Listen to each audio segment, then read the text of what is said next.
Bonjour, bonjour, bienvenue sur le plateau de Bâti-Journal TV. Nous sommes à Nancy Forum Bois Construction et nous allons parler avec mon invité, Cécile Thévenin, bonjour. Bonjour. De neutralité carbone. Enfin, on va voir que c'est peut-être pas aussi simple que ça. On va peut-être pas parler que de neutralité carbone. Vous êtes directrice transition environnementale chez Bouygues Bâtiment France-Europe. Tout à fait. Bouygues, on ne présente pas ? Non, je pense que c'est pas la peine. Je pense que c'est pas la peine. Et donc, vous vous intéressez à la neutralité carbone. Mais on va voir que les choses ne sont pas si simples que ça. Et je vais vous demander de nous expliquer comment vous vous y prenez, en fait. Vous vous êtes fixé des objectifs. Et il faudrait nous dire comment vous vous y prenez pour y répondre. Tout à fait. Donc, la neutralité carbone, effectivement, c'est un terme peut-être un peu ambigu. Si on prend un peu de recul, il y a les accords de Paris 2015, trajectoire 1,5 degré, qui ont été traduits dans une stratégie nationale bas carbone par la France. Et comment se situe le bâtiment par rapport à cette trajectoire? Il y a des objectifs qui ont été fixés au secteur. Alors, contrairement à ce qu'on pourrait croire, le moins 50% qui est alloué au bâtiment, ça ne concerne que la phase exploitation, c'est-à-dire les consommations énergétiques des bâtiments que nous construisons. Il faut également regarder du côté du secteur de l'industrie, qui a un objectif à moins 35% pour trouver tous les matériaux qu'on met en œuvre dans un projet de construction. Mais il y a également la restauration des puits de carbone, et là c'est le volet aménagement-urbanisme qui est couvert par la loi dite zéro artificialisation nette pour reconstituer des puits de carbone, donc des végétaux essentiellement. Il y a donc une imbrication de différents textes, de différentes lois, et ce qui vous impose, vous, d'intervenir sur différents axes. Tout à fait. Donc pour faire ça, la première chose, c'est déjà une neutralité. Là où on est un peu gêné par ce terme de neutralité, on préfère... Allez-y. Non, simplement, il y a une chose que je n'ai pas dit, c'est que vous allez intervenir à une conférence tout à l'heure. Le titre de la conférence, c'est « Neutralité carbone tout de suite ». C'est ça qui vous gêne un petit peu. Et puis ensuite, vous n'utilisez pas le terme de neutralité. Exactement. Même parce qu'aujourd'hui, la stratégie nationale bas carbone, elle vise une neutralité à horizon 2050. Il faut bien comprendre que toute activité humaine, quelle qu'elle soit, elle émet du carbone. Donc, être neutre en carbone, c'est le résultat d'une balance entre du plus et du moins. Donc, il y a d'abord réduire au maximum les émissions de carbone et ensuite restaurer, compenser ce qu'on ne peut pas réduire. Ça veut dire que si on parle de neutralité, ça ne peut pas s'envisager sans compensation. Alors, pareil, on n'aime pas trop le terme de compensation qui pourrait donner l'impression... Je ne dis que des bêtises. Non, vous ne dites pas que des bêtises. Non, mais c'est bien de revenir sur les termes, c'est important, je pense. Effectivement, le sujet de la compensation pourrait donner l'impression qu'on achète des crédits carbone sans finalement réduire nos émissions. Ce qui est très, très important, c'est d'abord de réduire au maximum. Et quand on atteint le talon incompressible, de restaurer, donc par des actions dans l'agroforesterie, par exemple, ou par des projets en construction bois pour stocker le carbone. Voilà. Mais d'abord avoir une stratégie de zéro carbone, puisque c'est cette stratégie-là que vous voulez mettre en place. Alors oui, donc comme je viens de vous l'expliquer, elle est déjà basée sur des ambitions de réduction. Donc au niveau Bouygues Construction, qui s'applique du coup à toutes les entités de Bouygues, nous avons un objectif de moins 30% qui se décline en moins 40% sur nos émissions directes, donc consommation d'énergie fossile, mais également consommation d'électricité. Donc ça, c'est tout ce qu'on consomme sur nos chantiers, et surtout à moins 30% sur tout ce qu'on met en œuvre dans un projet, puisqu'il faut savoir que sur une empreinte carbone, les matériaux qu'on met en œuvre, c'est 90% du poids de l'empreinte carbone. Voilà, c'est ça. C'est là où on peut avoir, où aujourd'hui en tout cas, peut-être qu'on pourra jouer sur d'autres secteurs, enfin sur d'autres leviers, mais là c'est le levier le plus important. Tout à fait, puisque sur la partie émission en phase de vie du projet, on sait qu'aujourd'hui, on sait faire des bâtiments passifs en énergie, voire à énergie positive. Donc il y a eu beaucoup de travail dans les années précédentes sur la partie énergie. Maintenant, il faut vraiment s'attaquer au dur, donc les matériaux qui sont dans nos ouvrages. Alors attaquons-nous au dur. Donc, comment ça se passe? Alors comment ça se passe? Aujourd'hui, on parle de 4 quarts en cuisine. Là, je vais vous parler de 3 tiers. L'empreinte carbone des matériaux se répartit en globalement 3 tiers entre la partie gros œuvre, la partie corps d'état technique et la partie second œuvre.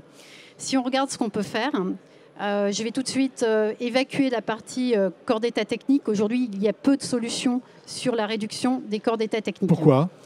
parce que ce sont des matériaux où on ne peut pas remplacer, je vais dire, des tuyaux en cuivre par du bambou. Alors on pourrait peut-être l'imaginer, il n'y a pas de biosourcé. Alors il y a un peu de réemploi, mais les composants techniques ont des performances à atteindre. Et le réemploi aujourd'hui, quand c'est cassé, c'est plus compliqué. Donc exactement. Là, il y a un travail peut-être à faire de recherche, de développement, mais plutôt de la part des industriels que de vous. Comment vous travaillez avec les industriels Est-ce que vous échangez avec les industriels sur ce point? Oui, bien sûr. Les acheteurs sont très à la recherche de solutions et donc sont en contact avec tous les fournisseurs et donc les industriels pour être au fait des solutions qui existent ou qui n'existent pas pour justement les inciter à produire ces solutions qu'on ne peut pas faire nous-mêmes en fait. Voilà. Donc ça, c'est la partie équipement technique. On a vu que c'était une des parties les plus compliquées. Ensuite, vous préférez quoi, gros œuvre ou second œuvre? Je vous propose de passer sur le second œuvre. Donc sur le second œuvre, on a plusieurs leviers qui sont autour du réemploi, puisque pour le coup, c'est inerte, c'est plus simple à trouver, et aussi des matériaux biosourcés. Je parlerai du bois après, mais les autres matériaux biosourcés. Donc ça, oui, donc ça, on sait que ça peut rapporter de l'ordre de 10% sur 15% sur une construction au global. Maintenant, les filières sont structureuses, ce sont des petites filières, donc il y a un gros enjeu de massification et de gisement. Enjeu de gisement, de massification. Très concrètement, qu'est-ce qu'on va réemployer? Et aujourd'hui, qu'est-ce que vous réemployez? C'est-à-dire, si vous avez un pourcentage, une idée de ce qu'on peut faire, et de là où vous voulez aller dans le réemploi. Alors, sur le réemploi, aujourd'hui, on réemploie par exemple des faux planchers. On peut aussi réemployer du carrelage, de la moquette, des portes, des sanitaires.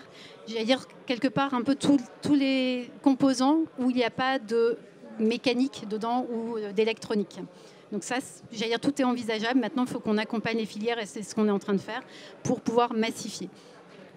Il y a des plateformes qui se mettent en place. Est-ce que vous-même, vous travaillez avec ces plateformes? Est-ce que vous les aidez? Est-ce que tout le monde s'y met, quoi, en gros? Oui, on les aide. J'imagine que quand vous déconstruisez quelque part, vous récupérez des matériaux et vous allez les mettre ailleurs. Comment ça se passe? Alors c'est tout l'enjeu de l'économie circulaire. Donc effectivement, alors je ne peux pas vous en parler là, mais on aura peut-être des annonces à faire très prochainement pour justement aider ces filières, être à leur côté, pour les faire grandir et pour pérenniser leur activité. Et c'est aussi vertueux puisqu'on aura du coup des gisements pour alimenter nos chantiers et également lors de déconstruction les alimenter eux. Voilà. Alors, troisième tiers de votre gâteau, le gros œuvre, c'est le plus important peut-être. Alors, le gros œuvre, le plus important, je ne sais pas, mais en tout cas, historiquement, c'est notre métier. Voilà. Alors, quand je disais plus important, c'est celui sur lequel on peut peut-être le plus agir. Oui, aujourd'hui, oui. Donc, le gros œuvre, historiquement, il y a beaucoup de béton. Donc, forcément, avec notre structure WeWood, il y a d'autres interlocuteurs qui interviendront aujourd'hui sur la construction bois. Donc, c'est un virage qu'on prend. Maintenant, donc on a aussi du béton bas carbone, puisqu'aujourd'hui ça existe. Si on raisonne par l'absurde, si aujourd'hui je remplace tout le béton d'une construction par du béton bas carbone, je ne gagne que 10%. Donc je ne suis pas à 30%. Si je mets du bois, je vais peut-être gagner entre 10-20%. Mais après, le bois, j'ai d'autres choses à rajouter, du plâtre, etc. Donc, il y a aussi des choses que je rajoute là où je gagne. Voilà, c'est-à-dire que le béton, vous le laissez à l'état brut, le bois un peu moins, même si aujourd'hui, on y arrive quand même avec des CLT ou des choses comme ça. Alors oui, après, il y a aussi les demandes clients qui ne veulent peut-être pas voir du bois brut. Donc là, on est aussi tributaire des attentes. Voilà, c'est ça, parce qu'il y a aussi les attentes du client qui sont à prendre en compte. Ah toujours, oui. Donc, on arrive un petit peu au terme de l'échange. Votre message, finalement, c'est lequel? C'est oui, on va y arriver, mais c'est pas si simple. C'est oui, on va y arriver. Maintenant, il faut mettre en œuvre vraiment toutes les solutions. Et il n'y a pas de solution magique. Et ce qu'on prenait déjà il y a quelques années, c'est la mixité des matériaux et la mixité des solutions pour atteindre ce moins 30%. Et ensuite, on passera à autre chose pour aller au-delà des 30%. Pour aller plus loin, mais vous n'êtes pas fixé d'autres objectifs pour l'instant que d'atteindre les 30% en 2030, c'est ça? Alors, on en a d'autres qui sont sous-jacents, mais qui imposent des changements complets potentiellement de business model. Ce ne sera plus de la construction telle qu'on l'entend aujourd'hui. Est-ce qu'aujourd'hui, ce sera ma dernière question, ça concerne l'ensemble des projets que vous travaillez? C'est-à-dire que est-ce que vous travaillez de la même manière tous vos projets, ou est-ce que vous êtes encore dans une phase expérimentale avec certains projets, et puis d'autres finalement qui sont travaillés comme on le faisait avant? Alors, Tous nos projets évaluent leur empreinte carbone et ont des objectifs de réduction. Ça, c'est imposé. Après, je ne vais pas vous cacher, il y a la RE 2020 qui va de fait embarquer les projets sur lesquels elle s'applique. Et ce sera peut-être dans un premier temps plus compliqué, je veux dire sur un projet de prison, où on a un peu de mal à imaginer un projet de prison. La RE 2020 sur le projet de prison, c'est pas si simple. Il n'y a pas de RE 2020 qui s'applique aux prisons aujourd'hui. Pas encore. Pas encore. Écoutez, merci d'être venu sur le plateau de Batijournal TV nous parler de votre stratégie, de ce que vous allez dire tout à l'heure sur cet atelier qui s'appelle Neutralité Carbone tout de suite. Et on voit bien que que ça fait débat, et c'est très bien. Une émission à retrouver donc sur notre site Batijournal TV et sur les sites de nos partenaires que sont le Forum Bois Construction et France Bois Forêt.